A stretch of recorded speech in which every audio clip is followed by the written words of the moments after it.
As you all know, I love discovering undiscovered royal stories, which give us a little bit of an insight into the workings and how the royals actually do work against the sort of, well, what we think they do and how it's presented to us by courtiers and palace officials, you know, the sort of thing I mean.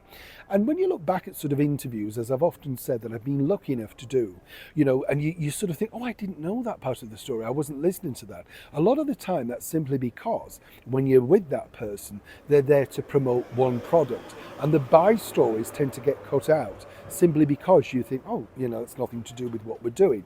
But then when you look back at it later, you think, what a gem of a story. And this is what I wanted to share with you today. As ever, let me explain. Hi, good to see you. Morning, chums. Thank you so much for joining me today. Welcome, one and all.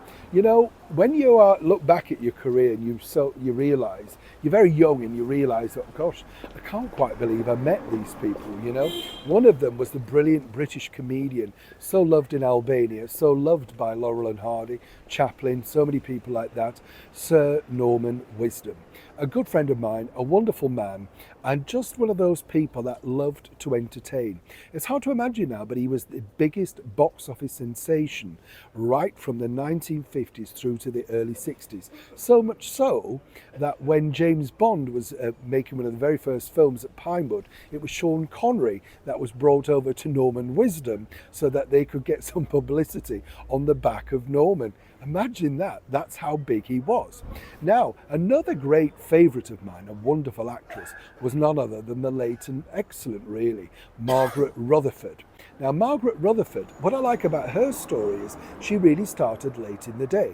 You know, she was well into her 30s. Prior to that, she'd been a sort of piano teacher, elocution lesson teacher, but she decided she wouldn't mind having a go at acting. And very late, she got those parts. I say very late, but for that particular era. But she knew that, you know, she suited those dotty older parts. I know I can play these. However, she never saw herself as amusing, apparently.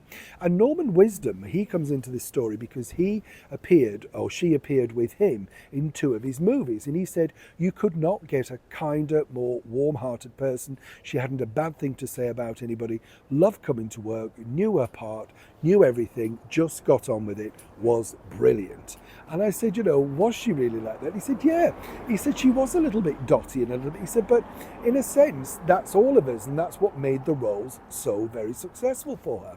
Now, Her Majesty the Queen and the Queen Mother both loved Margaret Rutherford as Miss Marple, those trilogy of movies that she made for MGM in the early 60s, although Agatha Christie apparently wasn't too keen on that interpretation. Loved Margaret Rutherford, but didn't like the way they sort of played around with the character that much. Here's where it gets interesting though, because in 1967, according to Norman, and he should know because he was there, well, she finally became a dame. And the investiture took place at Buckingham Palace, and it was Queen Elizabeth who was absolutely, apparently, delighted and thrilled to do the honours. And apparently the Queen said, and you know, she recounted this story, the Queen said, well, what's your plans for afterwards? And apparently Margaret Rutherford, who was there with her husband, the actor Stringer Davis, who she also insisted on that he appeared in every single film or production that she appeared in, well, they were going off to the Ritz for a celebratory lunch. And the Queen said, oh, you know, have a lovely time. And apparently Margaret said, well, if you're free, you know, pop along. And apparently the Queen thought this was funny. Obviously she wasn't free. She's the Queen, a little bit busy. However, Margaret Rutherford, according to Norman, insisted that 3 pieces of cake was sent back to the palace. This was for Princess Margaret, who was also a huge fan, the Queen Mother as we know her, and the Queen. And all of these came back in a box from the Ritz saying, maybe next time, right? And I just thought, I said, well, you know, what happened then? And apparently what happened then was Margaret Rutherford obviously got a beautiful thank you letter and all that sort of stuff. But apparently every year the Christmas card that, you know, they sent out from the Queen and to Margaret Rutherford and Margaret Rutherford back had this line saying, maybe next time. And apparently that was their in joke about why they couldn't actually get there. And what was interesting about Margaret Rutherford was not only was she a good friend off camera of the royal family, who often came to see her in her theatrical productions in places like the Queen's Theatre and the beautiful Haymarket Theatre, but they just came along privately to support her because they liked her acting, they liked her roles.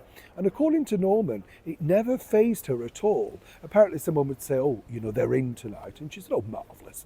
And just carry on.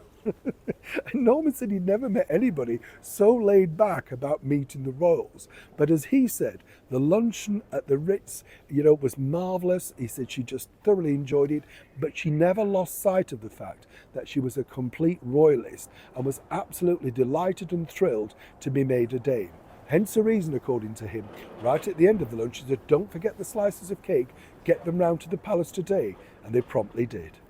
Neil Sean in the very heart of London.